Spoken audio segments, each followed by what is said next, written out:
নমস্কার, শিশির বিন্দু মিষ্টি হেসেল সকলকে স্বাগত জানাচ্ছে। আজ এই যে চিংড়ি মাছ, এটা আপনারা কি চিংড়ি বলেন? আমরা কিন্তু ফুল চিংড়ি বলি, কেউ কেউ কাদা চিংড়ি বলে, কেউ কেউ ভুসো চিংড়ি বলে। আপনারা কি বলেন আমাকে কিন্তু অবশ্যই কমেন্টে জানাবেন। এটা প্রথমে আমি পেস্ট করে নেব। চলুন তাহলে শুরু করি। স্বাদ অনুযায়ী নুন দিয়েছি, পেঁয়াজ, কাঁচা লঙ্কা, রসুন দিয়ে দিলাম, ধনে পাতা দিয়েছি, এই যে ম্যাগি মশলা দিচ্ছি।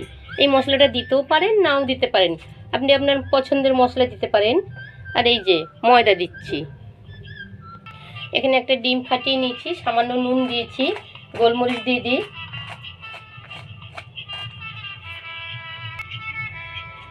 দু চামচ দুধ দেবো,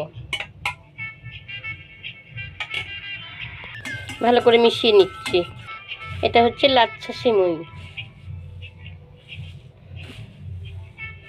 একটা হাত দিয়ে একটু মলাইম করে নিচ্ছি, আর একটু 2 চামচ কর্নফ্লাওয়ার দেবো।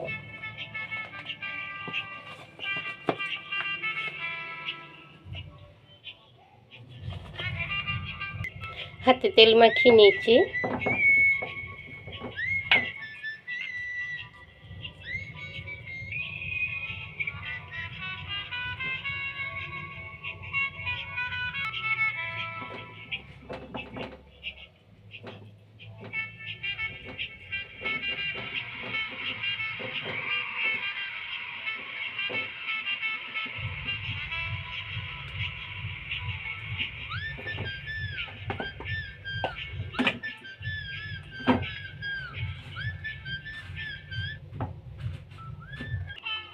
এই যে আইসক্রিমের কাঠি, একদম আইসক্রিম টাইপের করবো এটা কাটলেট।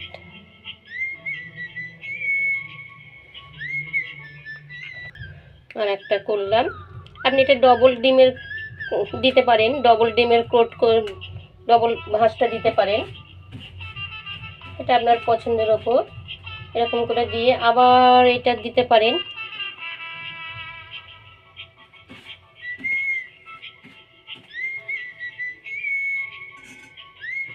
এই যে ডবল দিতে পারেন। এই যে এখান থেকে কাটি। তেল গরম হয়ে গেছে। প্রথমে গ্যাসটা বাড়িয়ে গাটা আমি শক্ত করে নিলাম, তারপর গ্যাসটা মিডিয়াম করে আমি হালকা আঁচে ভাজবো, নারে ভেতরটা কাঁচা থাকবে। দেখতে কি অপূর্ব হয়েছে দেখুন, খেতেও অপূর্ব। আমার চ্যানেলকে সাবস্ক্রাইব করুন, ভালো লাগলে অবশ্যই একটা লাইক দেবেন, আর বেল আইকনটা তো অবশ্যই দেবেন। ফেসবুক থেকে দেখে থাকলে তারা ফলো শেয়ার করবেন। অবশ্যই বাড়িতে বানিয়ে ফেলুন, খুব কম খরচ, অল্প পরিশ্রম, টেস্টি খাবার বাড়িতে বানিয়ে ফেলুন। তুলে ফেলছে এটা, দেখুন দেখতে কি অপূর্ব লাগছে, খেতেও অপূর্ব। এখানে টমেটোর সস আছে, কাসুন্দি আছে, কি দিয়ে খাবেন বলুন, সেটাই এর মধ্যে দেবো। আর সঙ্গে একটু স্যালাড নিয়ে নেবেন। শীতকালে সন্ধেবেলা চাটা মানে টি টাইমটা দারুণ জমে যাবে চায়ের সঙ্গে। এই চায়ের সঙ্গে কাটলেট কিন্তু ভীষণ ভালো লাগবে। সন্ধেবেলাটা এটা খেয়ে নেবেন। হ্যাঁ বলুন কী দেবো, সস না কী যেন বল, টমেটোর সস না কাসুন্দি? কাসুন্দি দিয়ে দিচ্ছি। অনেক অনেক অনেক ধন্যবাদ।